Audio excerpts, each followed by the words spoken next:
In accordance with Rule 37 of the Council's Provisional Rules of Procedure, I invite the representative of Israel to participate in this meeting. It is so decided. I propose that the Council invite the permanent observer of the Observer State of Palestine to the United Nations to participate in the meeting in accordance with the Provisional Rules of Procedure and previous practice in this regard. There being no objection, it is so decided. In accordance with Rule 39 of the Council's Provisional Rules of Procedure, I invite Mr. Ramiz Alakbarov, Deputy Special Coordinator for the Middle East Peace Process and United Nations Resident and Humanitarian Coordinator, to participate in this meeting. It is so decided. The Security Council will now begin its consideration of Item 2 of the agenda. I give the floor to Mr. Ramiz Alakbarov.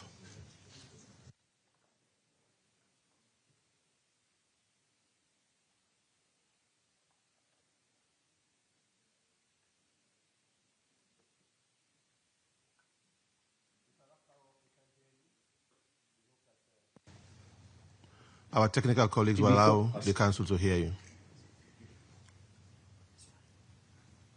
Can you hear me now, Mr. President? Yes, we do. Please proceed and start again. Thank you. Mr. President, Excellencies, today we meet at the moment of renewed hope, while progress on the ground is fragile and deep uncertainty persists. We must seize the opportunity before us to chart a better future for Palestinians, Israelis, and the wider region. Since coming into effect last month, the ceasefire has largely held in Gaza. However, recent airstrikes by Israel on populated areas have caused numerous casualties and significant destruction. Palestinian militants in Gaza have also continued sporadic attacks on Israeli soldiers, causing fatalities. This violence is jeopardizing the fragile ceasefire, and I urge all parties to exercise restraint and fulfill their commitments under the agreement. I recognize the commitments made thus far by the parties and the exceptional efforts of the mediators, Egypt, Qatar, Turkey, and the United States, in sustaining the deal. The Security Council has also taken an important step in consolidation of the ceasefire with the adoption of the Security Council Resolution 2803. While still facing unbearable living conditions and seemingly insurmountable destruction, the people in Gaza have now experienced at least the first glimmers of respite from the near constant bombardment of the last 2 years. Families in Israel have been reunited with their loved ones who were held hostage by Hamas and other Palestinian armed groups under intolerable conditions in Gaza. Other families have had the remains of their loved ones once returned and began the long process of mourning. But the bodies of 3 hostages have yet to be returned, with families waiting in agony for that day to come. The bodies of the deceased hostages must be returned immediately. Last week, I also met with the families of missing persons from Gaza.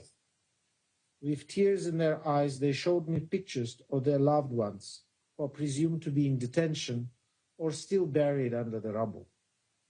All efforts must be made to identify missing Palestinians. These families also deserve closure. Mr. President, with the ceasefire largely holding, the United Nations has redoubled efforts to mobilize and scale up humanitarian assistance, seizing the moment to reach the population where they are. We must not risk a reversal. The coordinated international effort needs to be expanded, both in immediate terms to consolidate the ceasefire and over the longer term to realize a more secure and just future for all. Mr. President, the past weeks offered a measure of relief, and we acknowledge the increased volume of aid delivery into Gaza. And we also must confront the grim reality of the situation on the ground. The 2 years of fighting have left almost 80% of Gaza's 250,000 buildings damaged or destroyed. Over 1.7 million people remain displaced, mainly in overcrowded shelters without adequate access to water, medical care, and food supplies. Last week, I traveled to Gaza, where I met displaced communities and humanitarian personnel working tirelessly on the grounds to deliver assistance. The picture remained bleak. While the availability and price of basic food commodities has improved, key sources of protein such as chicken, meat, and egg remain out of reach for many families. The UN and its partners are still facing challenges in providing shelter materials such as tents and blankets. As we enter the winter months, these delays must be urgently resolved. There is a critical need to transition from emergency humanitarian assistance towards enabling communities to rebuild their lives and restore essential services. Hospitals continue to struggle without electricity and reliable water, severely limiting their ability to care for patients. The water and sanitation situation remains alarming. Sheikh Radwan Pond has effectively become an open sewage tank, requiring immediate attention to prevent a public health catastrophe.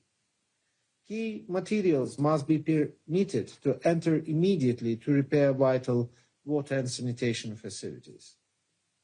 The rerouting of humanitarian and commercial movements through the Philadelphia Corridor and Al Rashid Coastal Road has complicated logistics, further delaying the distribution of much needed aid. Despite these hurdles and setbacks, the UN and its partners are working to scale up the response. An immunization campaign to reach 44,000 children has been launched, and hundreds of water wells have reopened. Over 24,000 metric tons of aid had been collected, yet 190,000 metric tons of food, medicine, and shelter are prepositioned in the region awaiting entry. I call on Israel to expand crossing capacity and expedite the clearance of supplies, including UN supplies. The opening of the Jordan corridor and the Rafah crossings are vital to further scale up the response, and the renewal of the NGO registration is essential and remains unresolved. UN is engaged with Civil Military Coordination Center, including its 22 partners, mostly from the member states, to coordinate the delivery of assistance and uphold humanitarian principles. These efforts have yielded benefits for Gaza population, including increased food supply and higher levels of approvals for shelter and non-food items, particularly for government-to-government aid. I also welcome today's news of the restoration of the fiber optic internet service provision in Gaza, a positive result of these efforts. Mr. President, the damage in Gaza, physically, economically, and socially, is catastrophic. We cannot address only immediate physical needs. Psychosocial needs, social cohesion, and justice must be addressed. There must be a restoration of dignity and hope. These efforts must be anchored in clear political horizon for resolving the conflict, ending the unlawful occupation, and realizing the two-state solution. The task ahead is monumental and will require a well-coordinated, phased international effort. We must help create the conditions in which people can begin to rebuild their lives with dignity, and there is no time to lose. The European Union, United Nations, and World Bank are working to update the Rapid Damage and Needs Assessment, called RDNA, which in March estimated reconstruction's cost at some $53 billion. UN's immediate early recovery approach in Gaza has been aligned with the Palestinian Authority's recovery and reconstruction planning and can contribute to realizing the objectives set forth in Security Council Resolution 2803. I welcome the European Union's convening of the Palestine Donor Group in Brussels last week. It demonstrated a strong commitment to durable recovery and reconstruction in Gaza, strengthening linkages between the West Bank and Gaza, and to full resumption of the Palestinian Authority responsibilities in Gaza. Preparations are also ongoing for the Cairo Conference for Gaza Reconstructions, which offers a chance to align and recover priority with broader vision for Gaza's reconstruction. I welcome Egypt's continued leadership in this effort. Mr. President, turning now to the occupied West Bank, including East Jerusalem, settlement expansion, the proliferation of outposts, violence, including settler violence, displacement and evictions continue to escalate at an alarming levels. Israeli military operations, particularly the North and West Bank, have resulted in deaths, destruction, and continuous displacement of thousands, particularly from refugee camps. Israeli operations have also continued deep in Area A. Settler violence has reached emergency levels. In October, during the olive harvest season, the UN recorded the highest number of settler attacks on Palestinians since the UN monitoring began, an average of 8 per day. The olive harvest is an economic and cultural lifeline. These attacks have injured farmers, destroyed olive trees, and decimated livelihoods. In many cases, Israeli forces failed to prevent or were complicit in such acts. In other instances, Israeli settlers have violently confronted the Israeli forces. Arson attacks and the desecration of holy places by settlers have further heightened tensions and illustrate the spiraling violence. It must stop. I note the condemnation of these attacks by the government of Israel, and the concrete action is needed now to end the impunity for these crimes. Palestinian communities must be protected. Palestinian attacks, including acts of terror, such as the recent ramming and stabbing attack south of Jerusalem, must also cease and be condemned. All perpetrators of violence must be held accountable. I appeal to political and community leaders to cease the incitement and incendiary language that only fuels further extremism. Mr. President, a robust Palestinian economy and financial sector is a critical enabler for sustainable recovery and reconstruction efforts in Gaza. However, Palestinian Authority and its economy continue to face immense challenges. Unilateral measures that undermine the PA should cease, and efforts to support and strengthen the PA should be intensified, including in implementing its reform agenda. The Palestinian financial sector, while demonstrating remarkable resilience, is under tremendous pressure and must be protected.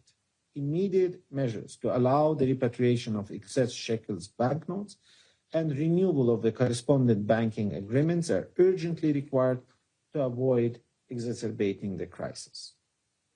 Mr. President, turning to developments in Lebanon, I reiterate Secretary General's call for the parties to uphold their obligation to maintain the cessation of hostilities and the full implementation of the Security Council Resolution 1701.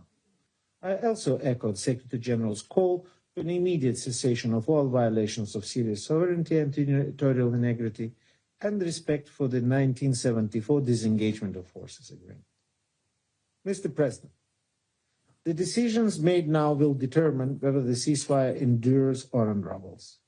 The first phase of the ceasefire must be fully implemented, and I urge the parties to urgently reach an agreement on the modalities to implement the next phases. The challenges remain immense, but the cost of failure is unimaginable. We have the tools to lay the foundations for success, but the work ahead demands an unwavering commitment from everyone. UN resolutions, including Security Council Resolution 2803 and President Trump's 20-point plan, provides the pathway forward. United Nations remains committed to seizing this critical opportunity to move from crisis management to conflict resolution. All our efforts must be guided by the imperative of establishing a genuine political process that will resolve the Israeli-Palestinian conflict once and for all. The New York Declaration and initiatives such as the Global Alliance for the Two-State Solution play a vital role. They mobilize political will, investment, and solidarity around a shared political vision. The United Nations will continue to stand with both Palestinians and Israelis.